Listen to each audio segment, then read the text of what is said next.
Welcome back, Nicole Davidson, the expert in negotiation. We're talking about the win-win method today. A lot of people have heard about it. Perhaps you'd like to discuss, you've got a lot of education and practical experience in this field. What are your thoughts on the win-win? Thanks, Tonya. Look, I think the biggest thing about the win-win is that people often misunderstand what it is. I think a lot of people, they sort of talk about, if I can say, the win-win, because they think that win-win is actually a compromise. They think it's about splitting the difference, walking away so both parties feel like they've got a little bit of a win, but no party actually gets what they really want.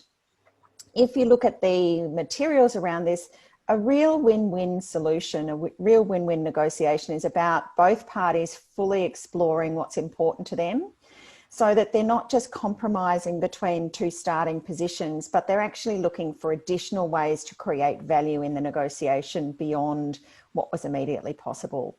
And I think if you take that approach to win-win negotiation, it's a really great concept and delivers a lot of value for businesses.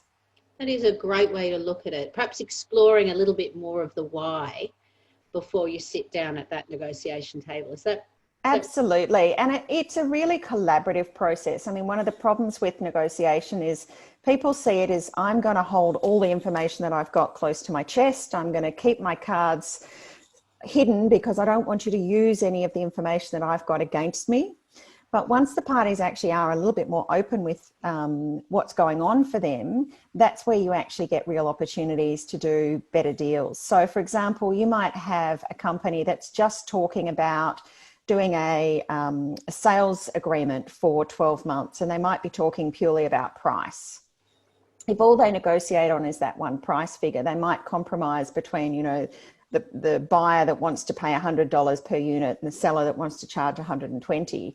But if they actually look a little bit longer and perhaps some co-marketing activities, or perhaps there's some real benefit in putting a longer term contract in place because the buyer needs stability of stock, or they get priority over new product lines or something, there's ways of actually making that deal much better than just focusing on compromising and each getting a little bit of what they want.